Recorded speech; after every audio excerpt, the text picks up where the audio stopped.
sekolah terus tuh bukan karena gue bandel mau keluar, enggak. Karena yang diajarin itu harta sebenarnya utang plus modal. Yang gue baca buku 1.300 lembar tentang security analysis. Nggak masuk, nggak match ilmunya. Jadi gue biarin nol aja terus, gue nggak masuk ulangannya. Oke, langsung saja kita simak videonya sama-sama, oke? Kita akan masuk ke salah satu topik utama yang gue akan bawakan di sini. Ya, kalian lihat semuanya ini New World Order, ya, tatanan dunia baru. Coba kita putar slide-nya di sini, langsung. Oke. Ada yang pernah lihat nggak dolar Amerika? Ada yang pernah punya dolar? Lu masa gak ada yang punya dolar, gimana sih? Oh, anak kripto sejati, ya. Tapi kalau lu lihat ada tulisan ya, Novus Ordo Seclorum. Artinya New Order of the Ages, tatanan dunia yang baru menurut mereka. Dan gua akan kasih sedikit insight ke kalian ya. Gua tuh dulu adalah orang yang paling pakem sama investasi saham.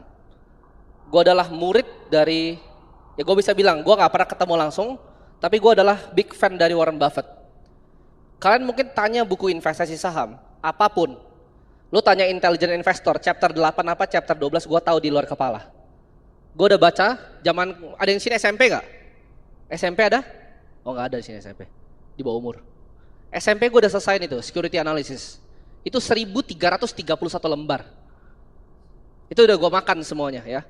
Jadi kalian itu baru misalnya belajar laba neraca, makanya gue itu bolos sekolah terus. Gue bolos sekolah terus tuh bukan karena gue bandel mau keluar, enggak. Karena yang diajarin itu harta sebenarnya utang plus modal. Yang gue baca buku 1.300 lembar tentang security analysis. Gak masuk, gak match ilmunya. Jadi gue biarin nol aja terus, gue gak masuk ulangannya. Lalu gue ulangan 100, jadi average-nya bisa 70 atau 50 bahkan. Karena gue gak datang, gue bikin nol.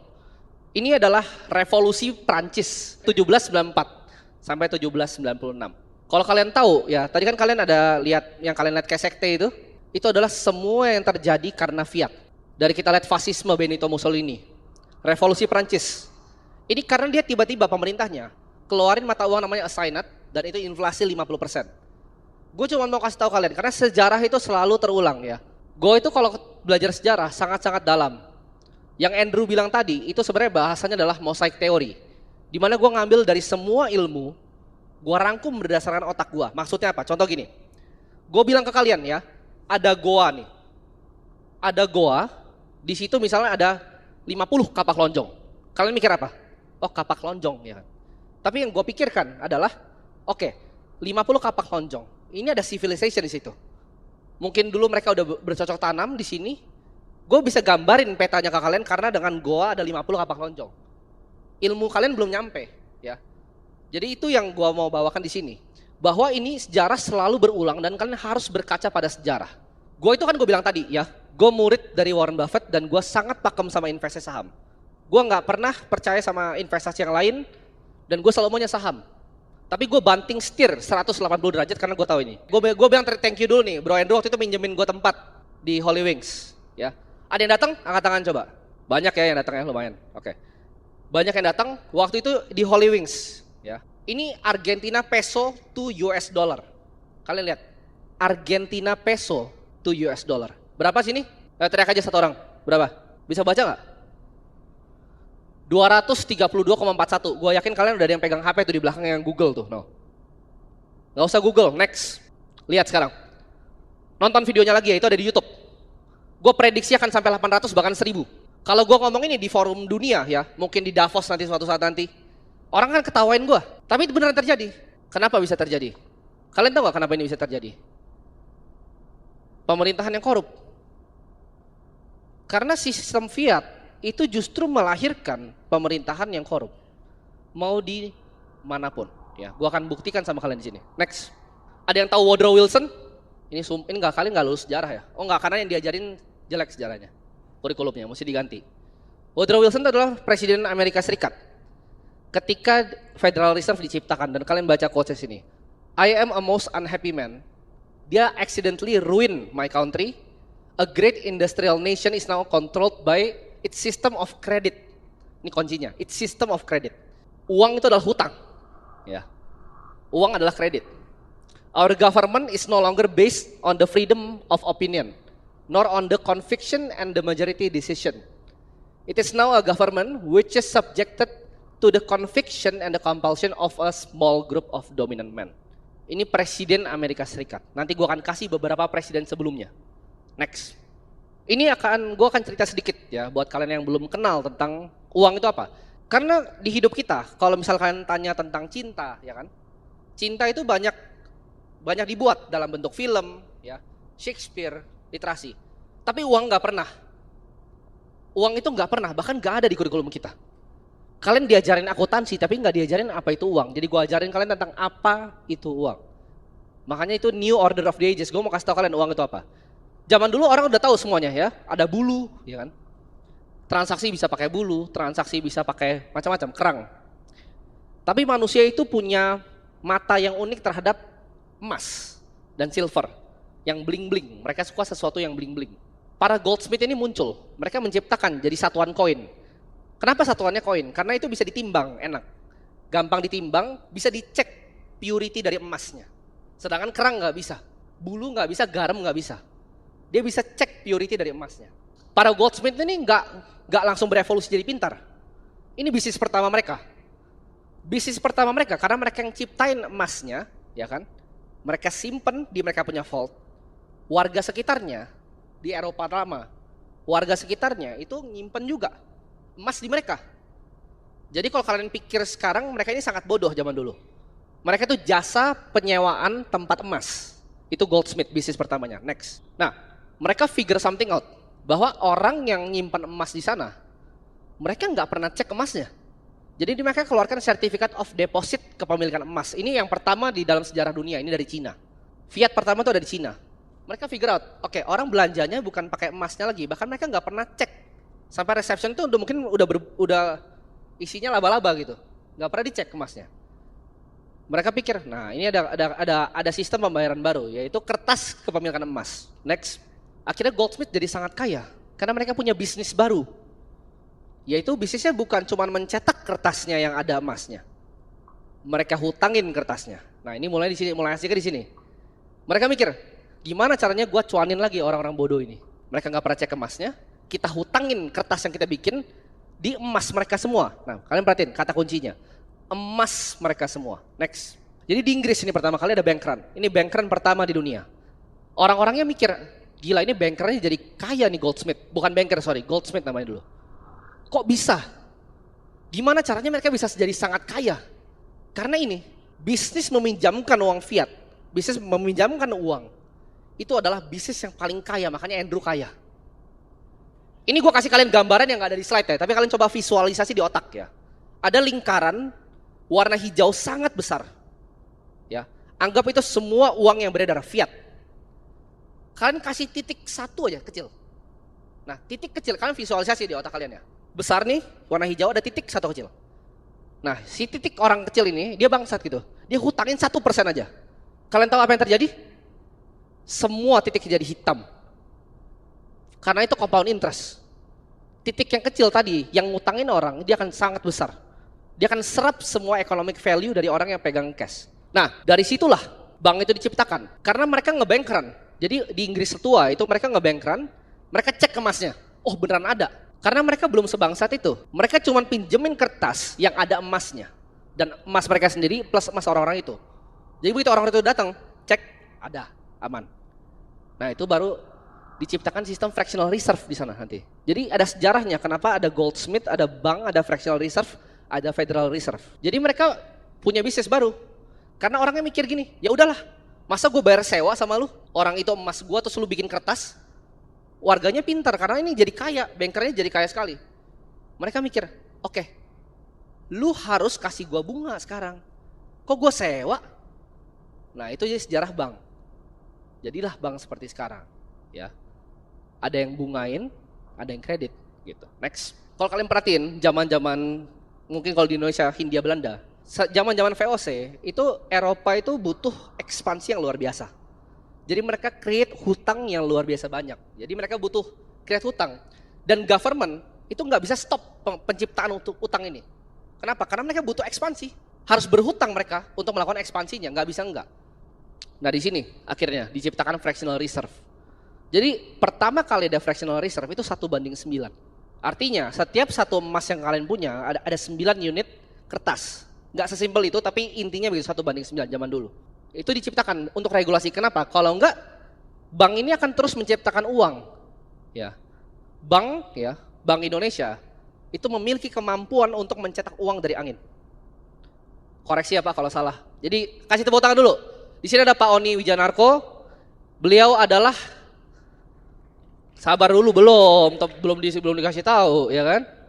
Beliau itu adalah mantan yang Direktur Bank Indonesia cabang DKI Jakarta. Sekarang komisaris independen di Bank BTPN. Cadangan devisa fiat rupiah kita apa Pak sekarang? Oh nggak boleh ya. Nah itu, jadi bank sentral punya kemampuan untuk mencetak uang. Ada yang tahu ini siapa? Hebat kalau kalian tahu, berarti belajar sejarah. Ini salah satu banker terbesar di dunia.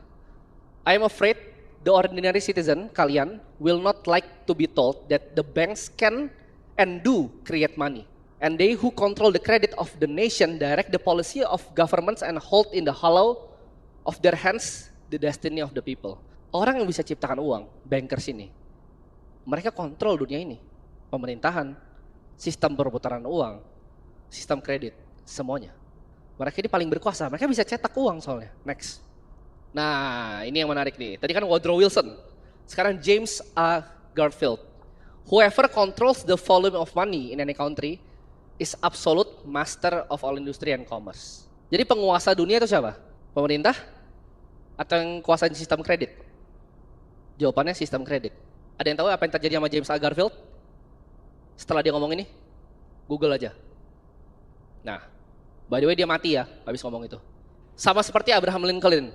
Kalau kalian pelajarin sejarah. John F. Kennedy kalian pelajarin kenapa dia begitu. The world reserve currency is collapsing. Kalian lihat ini 1635 sampai 2019 chartnya. Gua ambil. Ini purchasing value of US dollar. Kalian anggap gini ya. Federal Reserve itu kayak bosnya bank ya. Paling tinggi. Semuanya ngikut dia. Karena cadangan devisa negara juga itu isinya pasti ada US dollar. Semua fiat di luar itu menghamba sama tadi Novus Ordo Seclorum tadi. Semua fiat menghamba ke satu tuan. Ini collapsing at a pace yang kalian nggak tahu dari 1635 ini. Nah, ini yang paling kuat ya nomor 1. Next. Nah, ini kalian perhatiin ya. Kenapa orang yang investasi akan jadi sangat kaya? Karena ini. Lu beli aset apapun selain fiat, S&P 500.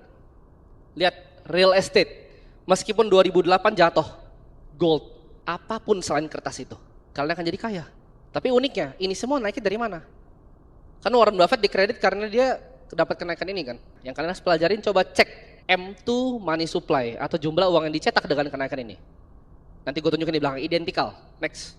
Kalau US dollar aja hilang 99,8% dari value-nya selama 150 tahun. 99,8% hilang value-nya.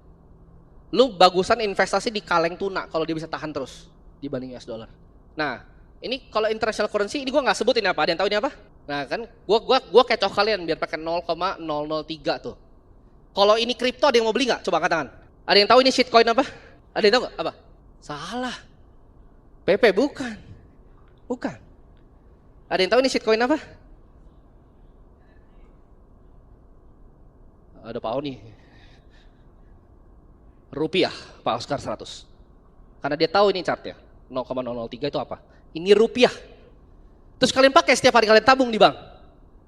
Kata gue tanya tadi, chartnya kalau koin mau beli nggak? Nggak, ini rupiah. Literal ini. Lawan dolar yang 150 tahun 99,8%.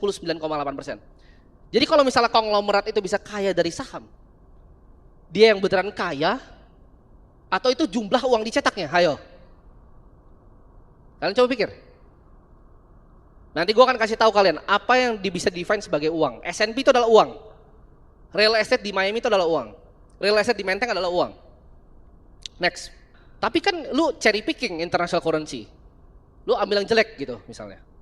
By the way katanya loh Indonesia itu paling stabil dan paling kuat. Hebat. Nah ini Indian Rupee yang lebih hebat dan lebih stabil lagi. Lawan US dollar 47%. Jadi gini. Lu kalau beli konsumer di dunia ini itu semua sama. Makanya kalau lu kerja di Amerika, kesannya itu semuanya lebih murah. Lu bilang, tapi kan biaya hidupnya mahal. Salah. Lu beli iPhone tetap 15 juta, tapi income-nya berkali-kali lipat. Kenapa? Karena currency-nya menang. Itu kalian yang goblok kalau kalian pikir oh kerja di Amerika itu nggak enak karena biaya hidupnya mahal. Betul, tapi consumer good-nya sama. Ya, itu ilusi yang orang di dunia fiat tuh nggak bisa sampai otaknya. Nah Indian rupee nih 47% loh US dollar. Next, ini dia chart yang gue bilang tadi. Jadi kalau lu invest di S&P 500 yang katanya 7% setahun, compounded, lu tempel sama M2 supply-nya. Ini chart yang bikin gue keluar 100% dari saham. Coba kalian kalau nggak percaya gue, buka di Google. M2 money supply Indonesia lawan sama IHSG. Ayo, menang mana? M2 kalau di Indo.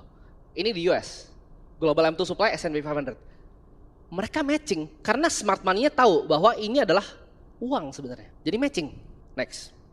Nah ini adalah aset kelas yang bisa outperform monetary inflation. Commodity lu pasti mampus. Cash lu pasti mampus. Ini inflasi ya 2% nih. Baseline bawahnya 2%. Ini average investor tuh. Kalian percaya nggak? Kalian bisa trading saham itu, lu setahun 2,9%. Lu bukan Andri Hakim. Lu nggak bahkan bisa dapat gede. 2,9%. Rumah, bonds, ya. 40-60 portfolio, 60-40 portfolio, S&P 500, high yield, small cap, emerging market equity, baru rates, real estate investment trust. Ini data, kalian perhatiin. Consumer inflation-nya yang katanya mau diturunin sama pemerintah ke 2%, ini 2% nih baseline-nya. Lu kalau di commodity pasti mampus. Lu mau naik, lihat tuh, garis keduanya apa? Monetary inflation, inflasi asli yang terjadi, konsumernya. Ada yang pernah ingat nggak? Gue prediksi harga beras. Pemerintah kan bilang El Nino, enggak, itu rupiahnya melemah. Next. Nah, pertanyaannya gimana cara preserve wealth? Ini orang banyak keliru dalam bidang investasi. So, Andrew bilang tadi 100 itu. Kenapa investasi 10 tahun? Gue kasih tau kalian mindset gue dalam investasi Bitcoin. Kalian bilang, oh bang, 2025 Bitcoin jual nggak? Jual. Enggak. Gue cuma kasih tahu itu topnya, gue nggak jual. Contoh, misalnya Andrew punya rumah di Senayan gitu, atau misalnya lu punya rumah kayak gini di Miami Beach, ya kan? Bagus. Lu investor real estate, lu bakal ngomong nggak? Kayaknya nih rumah di Miami Beach gue ini, ya, kayaknya bakal gue flip deh, buat 2%. Enggak, mereka koleksi terus rumahnya. Itu sama seperti Bitcoin, itu lu kayak beli Miami Beach tahun 1980. Next. Ini adalah Billionaire's Row di Manhattan. Ini apartemen paling mahal, Ken Griffin beli sini $200 juta. Bitcoin tuh kayak kalian dapat kafling di sini tahun 1900, itu sekarang. 21 juta koin itu kafling sih kalian teh. Jadi cara visualisasi gini, lu investor properti, ya karena Bitcoin itu adalah cyber property. Lu mau nggak ditawan di sini tahun 1900? Mau. Apakah lu akan bragging ketemu lu? Wih, double nih punya gua nih, 5 tahun lagi. Enggak, lu diketawain sekarang kalau 100 tahun. Lu tahannya 100 tahun. Ya. Next, kenapa dia bisa gue sebut dengan cyber property? Karena propertinya, Bitcoin itu sound money, ya. Ini adalah ilustrasi dari mining, tapi yang penting bukan ini. Next yang penting. Ini data terbaru hari ini, ya. Per hari ini, ya, Bitcoin itu reach 500 exahash. Ada yang ngerti nggak? Udah ikut akademi kripto nggak ngerti? Nanti gue bikinin modulnya ya. Ada yang tahu nggak artinya apa? 500 exahash. Nyampe nggak kalau otak kalian? 500 exahash itu apa? Dulunya 480 sampai 460, hari ini baru tembus 500. Ini adalah computing power lebih kuat dibanding semua server Google, semua server Amazon, semua server Huawei Cloud, semua server Alibaba digabungin jadi satu. Nothing compared to 500 exahash. Ini computing power yang protect network kita. Dan kalian bilang bisa dihack, idiot. Bodoh itu, kebodohan. Ya lu temuin dulu quantum komputer, lu tutup matahari pakai Dyson Sphere, nah baru lu hack ini. 500 exahash. Impossible. Next. Ini gue mau kasih tau kalian, tadi Andrew bilang benar juga. Timing the market itu adalah fool's game. Kenapa? Faktanya. Ini FTSE ya, ini dari JP Morgan Asset Management. Walaupun Jamie Dimon benci Bitcoin, tapi gue pakai di sini, risetnya nggak apa-apa lah. Ini FTSE ya, buat kalian yang masih pegang saham atau apa. Lu kira lu bisa timing the market? Lu miss 50 hari terbaik, lu di bawah fiat minus 5,1. Lu miss 30 ya, 2,1 minus 2,1 minus loh. 30, nggak gampang loh. Nangkep 30 hari terbaik, kenapa? Karena saham misalnya BCA atau Bitcoin, bahkan Bitcoin. Ada yang kemis nggak Bitcoin? Dan kami mikir, aduh harusnya dulu ikut borong Bitcoinnya Timothy, ada yang gitu nggak? Kemis. Oh, taat semua. Ya kan, asik, taat semua. Karena kalau kalian kemis, Gue yakin kalian ada cuman malu angkat tangan. Di 38.000, ntar turun. Terus dia terbang sehari 44.000. Itu maksudnya ini. Ini terjadi di semua aset kelas, ya, saham, Bitcoin dan apapun. Lu miss cuman 10. Ini kalau 50 monyet-monyet biasanya ya. 30, ini average kalian mungkin. 10 miss 10. Cuman 1,7% di FTSE. 10 trading days. Kalau lu full invested, merem itu 5,1%. Ini di FTSE tapi bukan Bitcoin ya.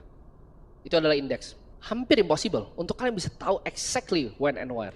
Next. Ini adalah consumer dan monetary inflation. Kalian lihat, ini big short hedge fund pulls out of 1,6 billion bets. Ini covered calls ya, jadi jangan salah, ini nggak totalnya segini. 160 juta dolar lah kira-kira. Ini contoh, karena kita nggak bisa kontrol apa yang mau dilakukan sama Jerome Powell. Ini terkenal kan, Michael Burry, Big Short. 2008 jadi film. Short habis dia. Terus kalian pikir kalian Michael Burry bisa short Bitcoin. Short. Miskin kalian. Kenapa?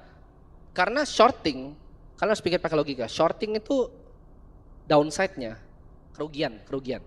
Kerugiannya unlimited. Tinggi sekali. Kalau dia naik terus, lu akan rugi terus. Sedangkan untung lu cuma sampai 0, which is nggak mungkin. 20.000 aja nggak mungkin, 0 nggak mungkin. Ada yang pernah perhatiin nggak pojok AVS? Nah, kalau ini banyak nih pojok AVS. Berapa kali dia pernah nge-short?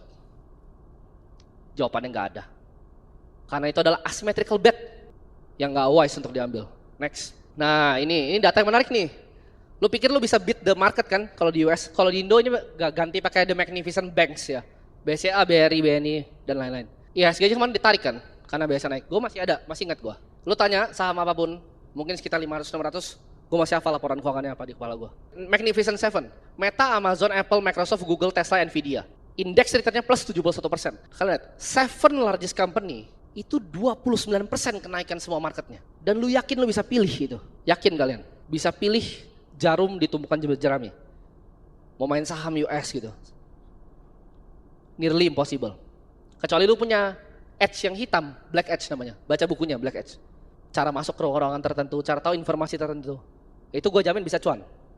Tapi for the average investor, ya kalian laporan keuangan, oh ini ya, pasti miskin. Next. Ini yang akan membuka mata kalian. Ini asumsi ya, asumsi. Asumsi monetary inflation di 7%. Nah buat kalian yang masih berinvestasi di luar dari Bitcoin, gue kasih tau kalian. Kita asumsi ya, monetary inflation tadi kan 8%, gue turunin 1%. 7%. Bond yield masuk akal 3,5%. S&P return historical 7%. Dan Bitcoin returnnya diturunin banget ini loh, 14. Kalau lu pegang cash ini dalam dolar ya, itu jadi 1 juta dolar, 2.123 dia bilang, tapi kan gue udah mati. Lu mau jadi investor, lu mau bikin keluarga lu kaya atau enggak gitu.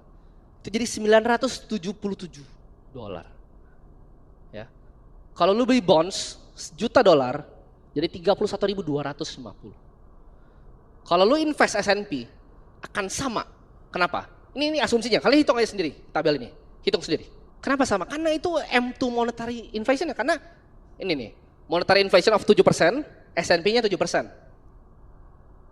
Sebenarnya bukan asumsi, ini historical. Kalian tracking aja coba.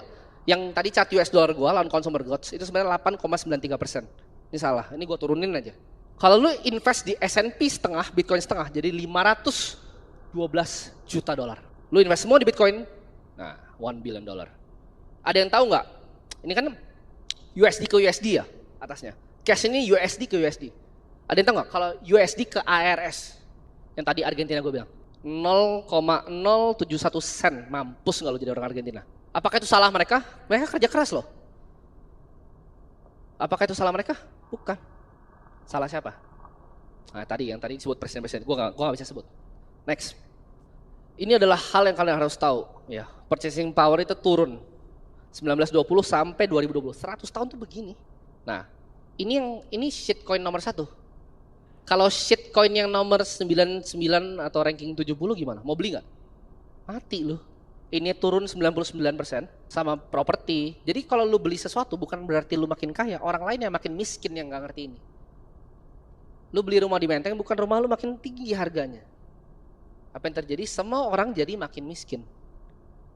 Karena lu digrogotin sama monetary inflation 7% tadi yang lu nggak hitung ke dalam portfolio lu. Itu lu nggak hitung. Next. Tapi ini gue mau kasihkan informasi. Oke, gue mau beli Bitcoin. Ada 3 ya resiko utama dalam berinvestasi di Bitcoin. Ini nggak usah dicatat, bukan punya gue. Nggak usah dicatat, bukan punya gue. Satu itu people. Ya, kalian aja dompet hilang, terus kalian street fresh, kalian tulis di buku, ya kan, di kertas. Nah, ada nggak? Ketawa kalian? Ada nggak? Angkat tangan dong. Kertas ya? Kertas. Terus kalau hilang kertasnya hafal kamu? Enggak, mati dong, nangis. Nah ya nangis. People, lu sendiri itu risiko pertama. Lu tahu UTXO management? Tahu cara bedain nggak walletnya? Lu pakai Phoenix terus lu ubah dari Trezor? Nggak tahu.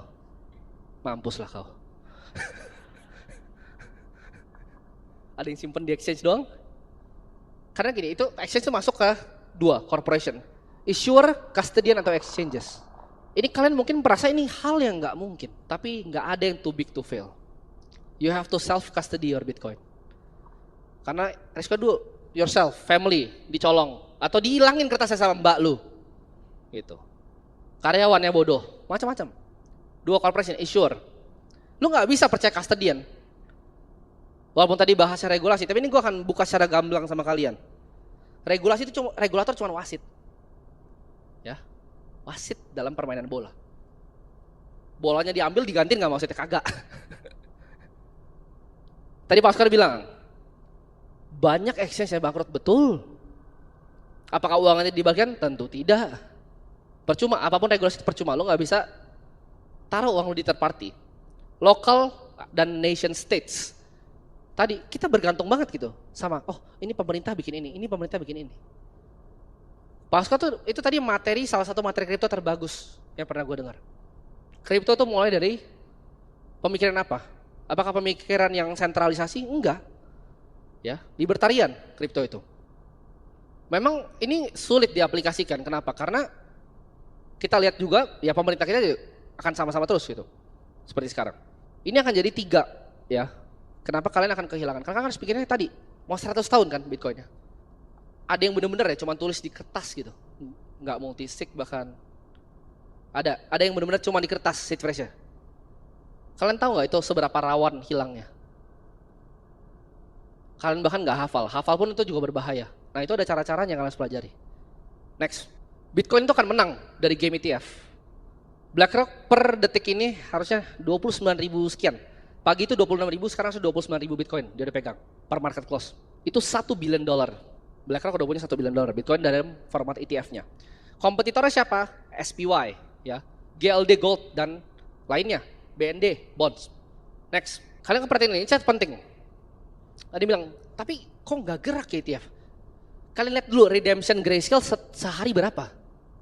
Begitu Grayscale, ini gue ngomong di sini, begitu Grayscale selesai, ini up only. Kalian perhatiin, ini pas GLD launch ya, Gold launch ETF-nya. Kenapa? Karena ETF itu, ya tadi gue bilang, gue bukan suruh kalian beli ETF, karena tadi itu ada third party risk-nya. Cuman ETF itu kalau kalian masukin ke suatu aset yang passive indexing, itu akan terbang luar biasa tinggi, semuanya. Ya, lu mau SPY, karena itu mereka akan push, kalian lihat ya, BlackRock, VanEck, Bitwise. Mereka akan push dari advisory mereka untuk bilang, ini gue jujur ya, uang Gen Z sama milenial tuh doesn't matter di crypto. Uang boomer yang matters. Mereka kan bilang ke para orang-orang tua ini untuk diversify sedikit. Kita udah punya risetnya seperti ini. Fidelity akan mulai masuk tuh ke private clients mereka. Itu yang kalian gak lihat.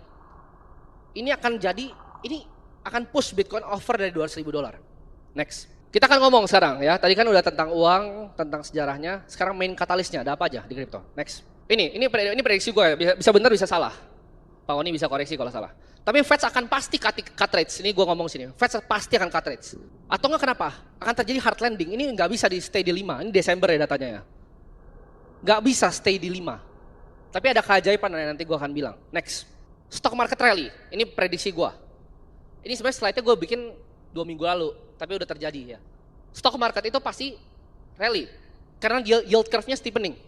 Ada yang ngerti, oh ini apa yang nggak ngerti? Ada gitu nggak? Jujur. Ada yang jujur nggak ngerti. Terus kalian pikir, you can beat the fucking market. You cannot bro. Lu yield curve aja nggak tahu apaan, gimana caranya? Lu mau time marketnya 10 best days, 50 best days. Untuk jadi level Bro Kakak, it takes years liatin market. pelajarin semuanya. Lu harus gali terus ilmunya. Ya. Belajar terus, haus terus. Tadi Andrew bilang bener. Kalau teman-teman lu belajar 2 jam, lu belajarnya 10 jam, 12 jam. Ilmu lu belum cukup dan masih cetek. Next. Nah, ini prediksi gua. Jadi gua tadi minta editornya selipin ini foto ini. Nah, dia foto sep. Kenapa? Karena per hari ini SPX itu all time high. Padahal gue bikin 2 minggu lalu. Ini gue baru selipin yang ini hari ini. Ini kan ini chart real ya hari ini. Kalian bayangin di 5% interest rate itu all time high ini terjadi kejanggalan secara makro di sini. Dan itu gue udah prediksi karena yield curve steepening, market pasti rally. Next. Nah ini makro prediction A1 nih. Ya bisa salah. Cuman ya kayak Andrew bilang nggak banyak yang 2-3 kayak gue. Sombong dikit nggak apa-apa ya. Labor market itu softening ya. Karena ini menurut gue ini lag effect dari restrictive monetary policy. Ya. Kenapa bisa lagi gini? Karena resesi yang digadangkan semua ekonom di dunia tahun 2023 gelap tidak terjadi. Jadi lag effect-nya kan di sini terjadi. Labor market ya akan softening. Next. Kalau secara Bitcoin sendiri kita bahas makronya Bitcoin. Ini penting untuk kalian pelajari. Ini ada hodl wave ya. 71% supply besar itu nggak pernah bergerak selama 1,5 tahun terakhir. Smart money yang pegang 5.000, 6.000 Bitcoin itu nggak pernah gerak. Dan kalian udah jualan, turun. Terus kalian nonton di TikTok ya kan, set. Ada yang misalnya orang bilang gitu, ya kalian juga set. Kok ketawa sih? Gue gak nyindir orang. Kalian ketawa, TikTok gue, oh ini misalnya bakal 35.000, 30.000. Bos, 5% interest rate, stock market rally. Gimana caranya? Itu redensialnya Grayscale. Lu bilang, oh Bitcoin ntar 20.000, beli 20.000. Ya terserah, kalian mau percaya makro atau percaya badut. Next. Nah, Bitcoin mining difficulty ini penting karena ini akan drive continue growth untuk Bitcoin. Lihat tuh, mining difficulty ya. Dan tadi kita harusnya selebrasi 500 exahash, tapi kalian nggak ada yang ngerti. Hari ini 500 exahash. Ini mining difficulty itu naik terus, bukan cuma karena inscription. Tapi memang Bitcoin ini lagi diadopsi berbagai macam kalangan ya. Kalau kalian pernah main nanti ke Texas coba, kalian akan lihat di sana itu Bitcoin mining lagi thriving luar biasa besar di sana. Dan mining di seluruh dunia termasuk di Indonesia itu besar-besar minernya. Ini akan drive Bitcoin 100.000, 125.000, 150.000 chart ini. Next. Nah, kalian inti dari semua ini ya udahlah, gue nggak ngerti yield curve, gue nggak tahu interest rate itu apa, gue mau tahu harganya berapa ya. Ya atau ya, kayak motivator nih. Ya. Nyindir terus. Ya atau ya. Nah. Jadi bear, nah gini kalau bikin prediksi, ada bear-nya, ada base case, ada bull case. Bear case-nya 65.000 ya, base case-nya 100.000, 1,5 miliar ya gue selalu ngomong. Dan bull case-nya itu di $160.000.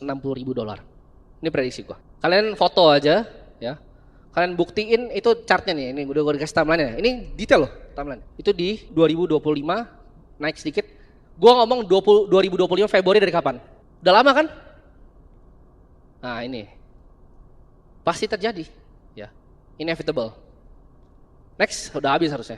Nah, sudah habis, ya. Sebenarnya nggak ada Q&A karena waktunya nggak sempat. Nanti kita bikin Q&A nanti, ya. Jadi itu semua untuk materi hari ini. Kita akan lihat Bitcoin di 2025 Februari, ya, di 100.000 per koin minimal. Dan kalian pertama dengar di sini. Itu tadi, kalau tanya, oh makronya apa itu semua gue udah jabarin. Ya udah, lu boleh tepuk tangan sekarang.